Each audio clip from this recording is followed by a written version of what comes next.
La team, finalement, c'est Marine Le Pen qui dit des trucs sensés. À l'Assemblée nationale de France, Marine Le Pen accuse non seulement Macron, mais tous les gouvernements précédents qui ont mené cette mauvaise politique africaine et qui font aujourd'hui que la France est totalement chassée, non seulement de manière politique, mais aussi de manière populaire dans le continent africain.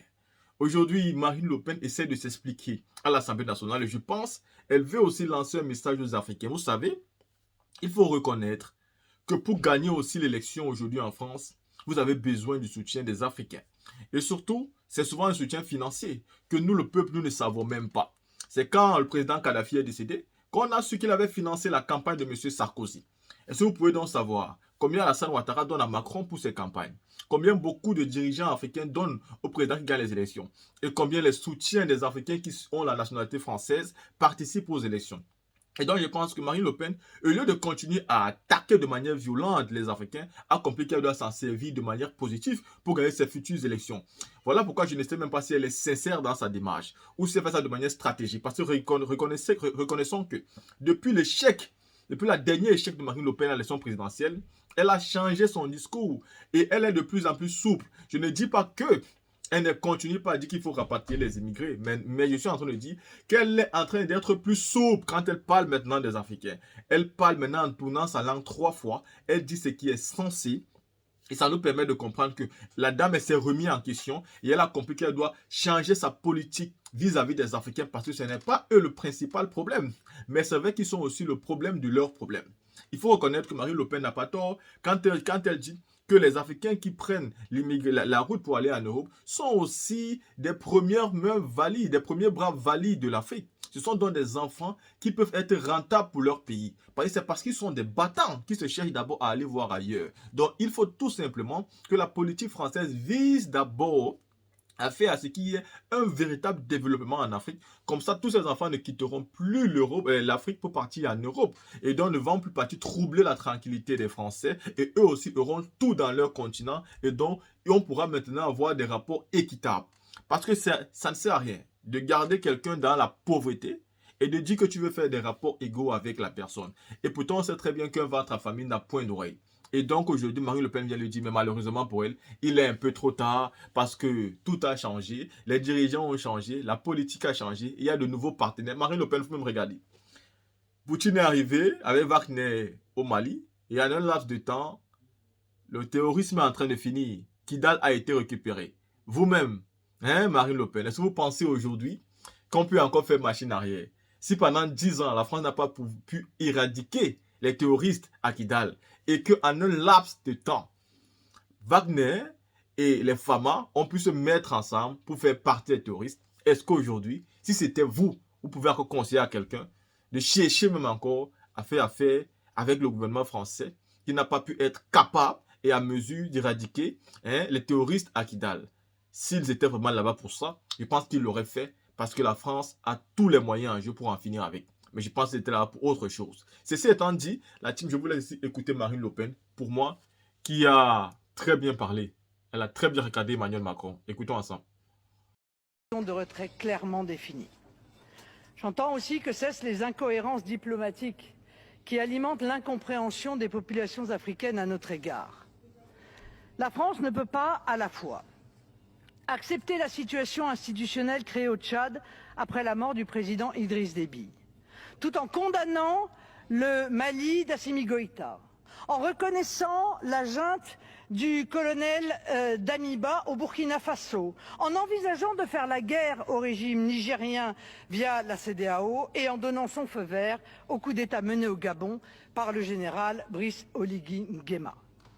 Il arrive un moment où les subtilités théoriques se transforment en arguties rhétoriques qui finissent en douloureuses contorsions et fait le lit du sentiment de 2 poids 2 mesures. Je le dis sans ambages, si nous ne sommes plus compris de nos amis africains, dans les chancelleries comme dans la rue, c'est parce que nous ne sommes tout simplement pas compréhensibles. Ce qui revient à dérouler un tapis rouge à toutes les interprétations et manipulations de nos concurrents. Or, Pour comprendre les enjeux, être compréhensible pour nos partenaires, bref, pour mener une politique étrangère digne de ce nom, nous avons besoin d'experts. Cela nécessite de renforcer la formation des diplomates, d'agents de renseignement et de militaires aux relations bilatérales et non de mettre en place une absurde réforme du corps diplomatique. Je note d'ailleurs que la question des moyens humains est assez longuement évoquée dans le rapport de nos collègues Fuchs et Tabarot. Aujourd'hui, peut-être même plus qu'hier, les enjeux communs que j'évoquais plus haut, les sujets où les intérêts de la France et ceux des pays africains convergent, ne manquent pas. Démographie, énergie, environnement, sécurité. Devant une telle liste, l'absence de politique africaine revendiquée par le président de la République apparaît comme une absurdité, une incongruité, j'ose dire, une faute politique. Alors que le continent a dû faire face au choc de la pandémie, puis aux effets dévastateurs de l'inflation induite par la guerre en Ukraine et la désorganisation des marchés alimentaires, il est temps que la France renoue avec une politique africaine qui constituera le cadre des partenariats qu'elle proposera en toute transparence à nos amis africains. Une politique africaine qui réponde à une définition clarifiée de nos intérêts dans cette partie du monde, en particulier la prévention des migrations, la sécurisation de nos ressortissants, la dynamisation de la francophonie et le développement de nos échanges commerciaux qui sont scandaleusement insuffisants. Je rappelle en effet que la zone franc ne représente que 0,6% du commerce extérieur français. Et puisque j'évoque la francophonie, permettez-moi de m'arrêter quelques instants dessus. La francophonie est en effet l'autre grande réalité humaine qui doit structurer notre partenariat avec l'Afrique, car elle trouve sur le continent africain un cadre de développement naturel. La francophonie n'est pas à mes yeux la roue de secours de l'influence française. Comme le disait Léopold Sédar Senghor, la francophonie est un mode de pensée et d'action, un canal naturel de dialogue et d'échange pour les pays ayant le français en partage et pour près de 300 millions d'hommes et de femmes de par le monde, dont beaucoup vivent sur le continent. La francophonie est essentielle parce qu'elle apporte au monde en termes de préservation de la diversité culturelle et linguistique, mais elle doit apparaître aussi comme directement utile à la jeunesse africaine.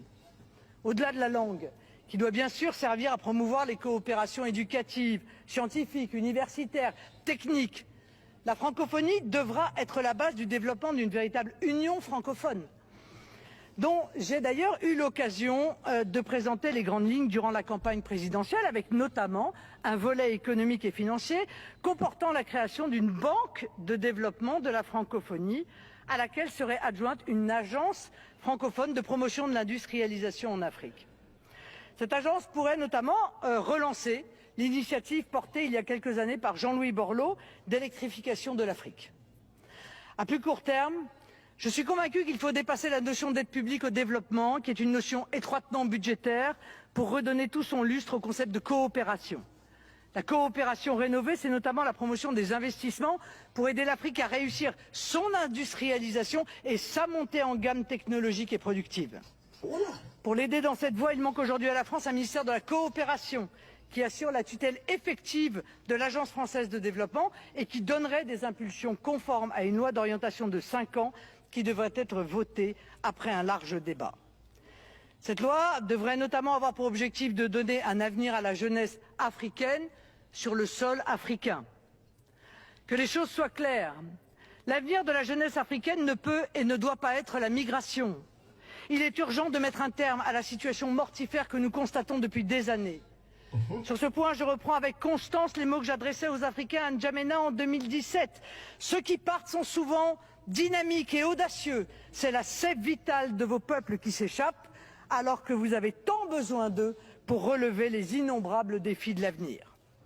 Leur faire croire le contraire est non seulement dangereux pour eux, mais aussi à l'opposé de la volonté du peuple français, au nom duquel, je vous le rappelle, chers collègues, nous légiférons. Nous avons donc, Français et Africains, dès maintenant, la responsabilité de tout faire pour voir aboutir un cercle vertueux qui amènera 2 milliards d'Africains à vivre de leur travail selon leurs valeurs propres, leur propre identité et leur propre culture sous la gouvernance d'États stables.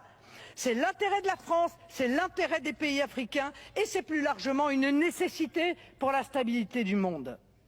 Partant de ces intérêts de notre pays en Afrique, intérêts que nous n'avons pas à cacher, parce qu'ils sont légitimes et donc compréhensibles par tous, découleront des objectifs logiques, des politiques publiques cohérentes et des moyens adaptés. La politique africaine de la France doit redevenir une réalité et nous donner ainsi un réel instrument de solidarité internationale et un outil de rayonnement et de sécurité au bénéfice partagé de l'Afrique, de notre pays et d'une histoire commune. Après 6 ans de macronisme et une telle dégradation des relations entre la France et les peuples et nations africaines, je n'ai pas un mot à enlever à mes propos adressés aux Africains. Travaillons ensemble dans le respect et la confiance à la construction d'un futur qui verra nos peuples vivre dignement chez eux, tout en s'ouvrant d'autant mieux les uns aux autres qu'ils seront qui ils sont, d'où ils viennent et où ils vont. Je vous remercie.